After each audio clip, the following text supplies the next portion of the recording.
Vous êtes prêt à dessiner des axes dans votre dessin dans Revit. Alors, vous êtes présentement sur le niveau 1 que l'on pourrait renommer ici rez-de-chaussée. Alors, ici, nous sommes donc au rez-de-chaussée. Ça correspond à un niveau qui est identifié dans les élévations qu'on va voir tantôt.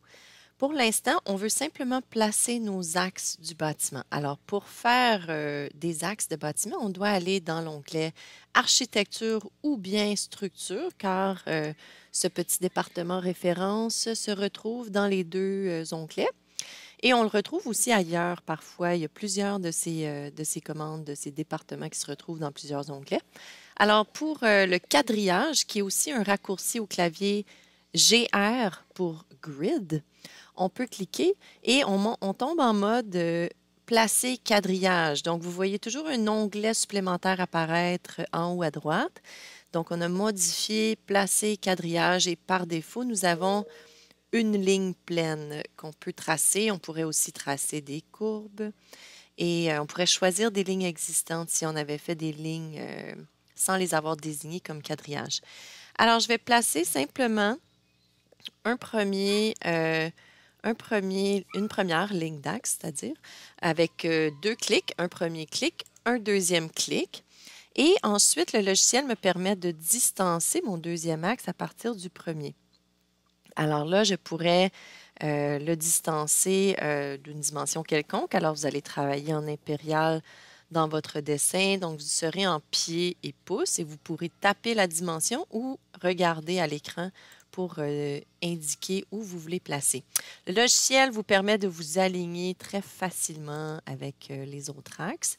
Et là, vous pouvez ajouter, dépendamment où vous commencez votre ligne et terminez votre ligne, vous avez la bulle qui apparaît au deuxième clic. Alors, vous pouvez soit l'éteindre ou l'allumer, la faire apparaître sur les deux extrémités si vous voulez. Maintenant, en continuant, je peux ajouter mon troisième axe, disons, et l'aligner. Je pourrais aussi avoir des axes qui font un certain degré d'angle. Alors, je vais ajouter et ensuite, je peux simplement ajouter mes axes horizontaux comme ça. Et là, à ce moment-là, je peux distancer les autres pour qu'ils soient à distance égale. Donc, voilà.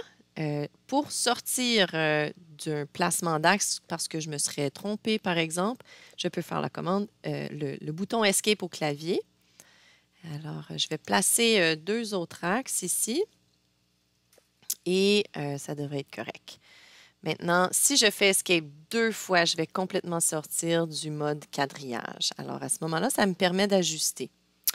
Vous voyez les petites bulles d'élévation qui apparaissent, qui sont là automatiquement avec le fichier, étant donné que des vues d'élévation ont déjà été créées dans le gabarit, dans la nomenclature. On peut toujours créer des vues supplémentaires à partir de l'onglet Vues, comme on va le voir dans une autre vidéo. Et pour sélectionner mes bulles de vue, j'ai simplement à faire une sélection à l'écran avec le rectangle de droite à gauche. Alors, je vais le sélectionner en entier. Si j'essaie de sélectionner la bulle, j'ai seulement des parties qui vont être sélectionnées et donc je dois vraiment la sélectionner avec le rectangle pour ensuite être capable de la déplacer. Alors, je vais la déplacer un peu parce qu'elle est comme dans le chemin de mes axes. Je vais aussi déplacer celle-ci comme ceci à la droite. Et juste pour me faire de la place pour mes axes. Alors, maintenant, je vais allumer les bulles sur les côtés que je désire les voir, comme ça. Et de cette façon-là, ben, je pourrais les avoir aux deux extrémités aussi, si je le désire.